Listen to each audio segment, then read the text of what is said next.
I know that many people in our state woke up today to absolute devastation. There are no words to describe what so many New Jerseyans experienced over the last 24 hours and what they will have to contend with over the coming days, weeks, and months.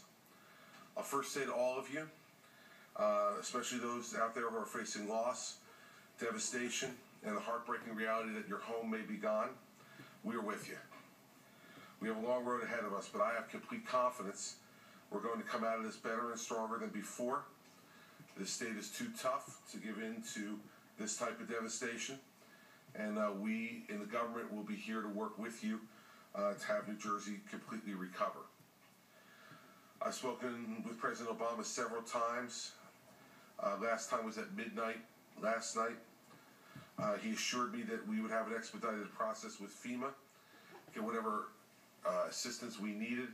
He moved that expedited process this morning by declaring New Jersey a major disaster area. The 8 counties that are receiving an immediate declaration for individual and public assistance include Atlantic, Cape May, Hudson, Essex, Middlesex, Monmouth, Ocean, and Union. Please note that this list is not final, and other counties most certainly will be added as we make a damage assessment. The biggest issues we're facing right now in our most impacted counties are search and rescue and restoration of power. I want to make sure that we're getting to New Jerseyans who chose not to leave evacuated areas or got caught in unexpected floodwaters. Our priority right now is to ensure the safety and security of every New Jerseyan. Our state police and National Guard helicopters are in the air as we speak, engaging in coastline rescue efforts. Our Swiftwater team is positioned in Atlantic City and has begun rescue and recovery for those who remained in Atlantic City.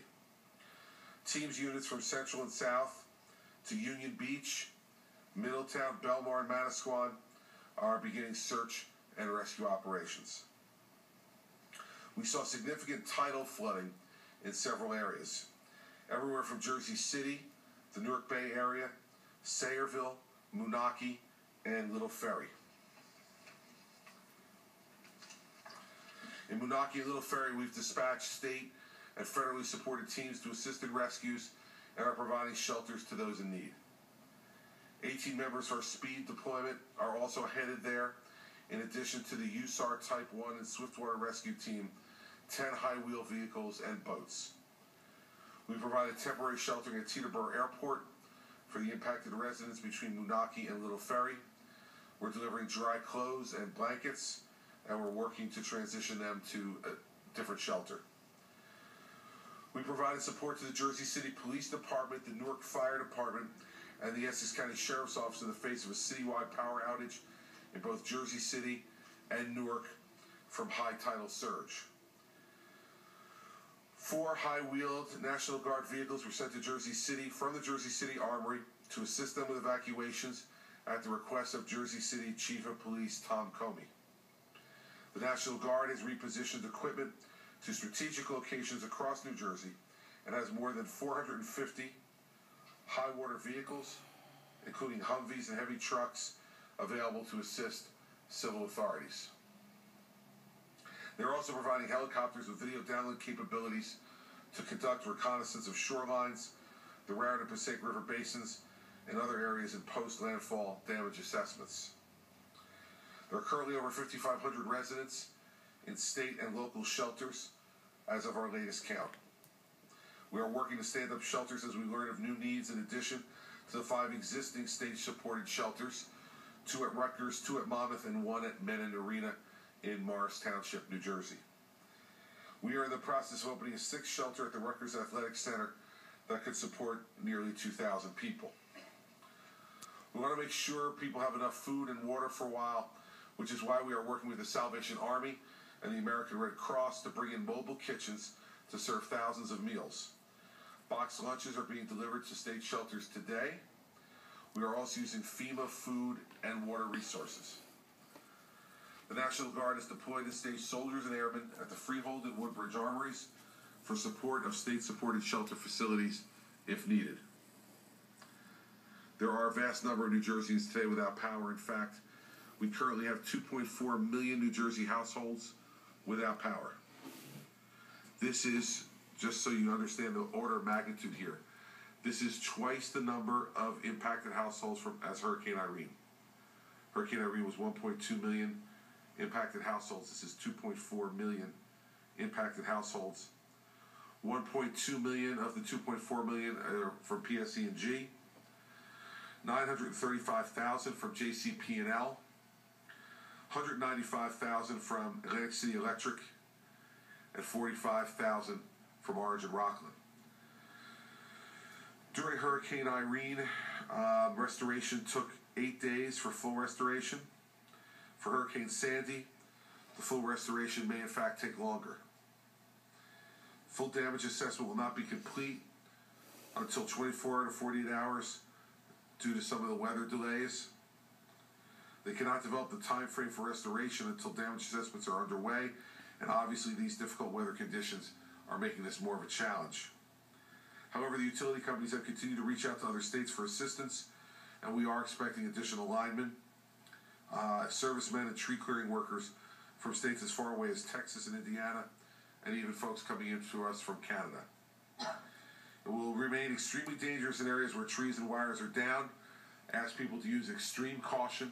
Assume that any wire you see down is a live wire, and please do not go near it.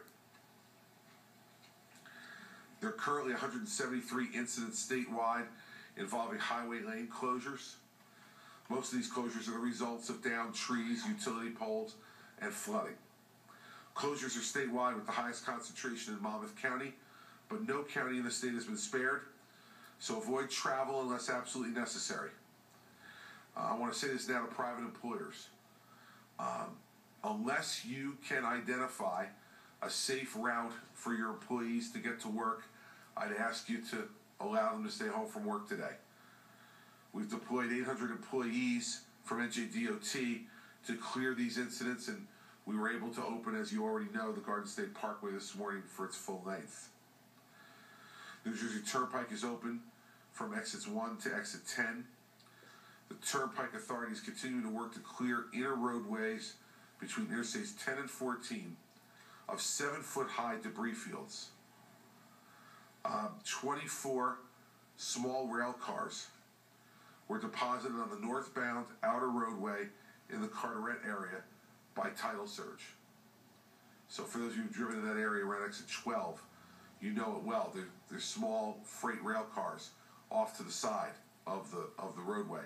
Those rail cars were picked up by the tidal surge and carried onto the elevated roadway and landed all throughout the outer roadway of the New Jersey Turnpike on the northbound side.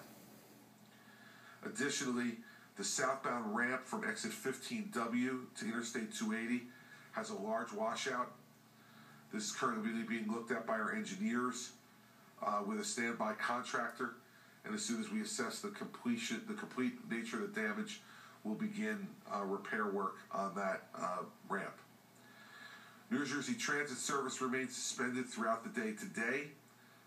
Later today, New Jersey Transit will begin assessing the status of the system and testing critical infrastructure before any decisions are made regarding the potential resumption of service. We do know this. There is major damage on each and every one of New Jersey's rail lines. Large sections of track were washed out on the New Jersey coastline.